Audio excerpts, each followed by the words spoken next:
Hey guys, welcome to week 4. Congratulations on finishing the midterm. I know that's sort of a tough, big hurdle, and I'm glad you guys did it. Don't be too worried about the score that you see. I'm going to curve it, and so your scores should improve significantly.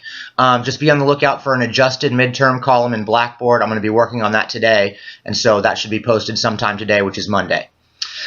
So this week we're going to cover chapters 7, 8, and 9.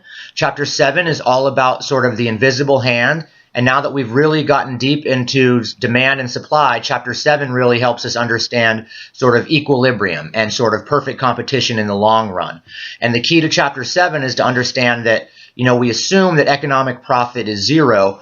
And so whenever we see a firm earning positive economic profit, other firms are going to want to jump in, which is going to shift the supply curve to the right. And that shift of the supply curve to the right is going to drive the price down, which is going to eat away at the profits of those firms until eventually everyone is earning zero. That's really the key in chapter 7. Now, once we get to chapter 8, we're going to be talking about imperfect competition. And chapter 8, 9, and 10 are all about market failures. And these are situations where people's self-interest or the equilibrium outcome is not the competitive outcome, not the perfect competition equilibrium that we see in chapter 7 that is efficient, that maximizes total surplus. And it turns out that monopolists, when they do what their self-interest tells them to do, their equilibrium is different than the competitive equilibrium. And if it's not the same as the competitive equilibrium, therefore we're going to have less surplus and we're going to have something called deadweight loss. And that deadweight loss is sort of economic loss or economic inefficiency relative to the competitive equilibrium that you guys learned about in chapter 7. And then in chapter 9, we're going to talk about game theory, which is where our payoffs are not just dependent on our actions, but also dependent on the actions of others. Take, for example, rock, paper, scissors.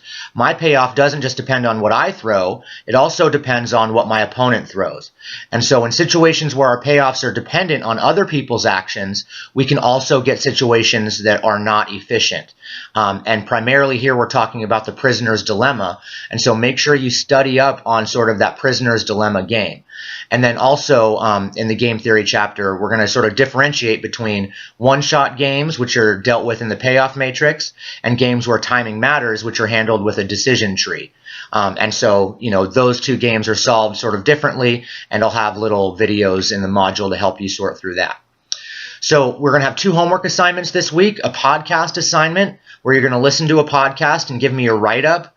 And then also we're going to have a midterm or a final prep kind of a homework covering chapters 6 through 8, where those homework questions are going to be very similar to questions you'll see on the final exam. So congratulations again on completing the midterm. Back to work this week with 3 chapters, a couple of homework assignments, 3 Learn Smart assignments. So it's going to be a busy week, but we're getting there, and next week will be 1 more chapter and then the final exam. So I hope you guys have a great week. Keep at it. Congratulations for making it this far. All right.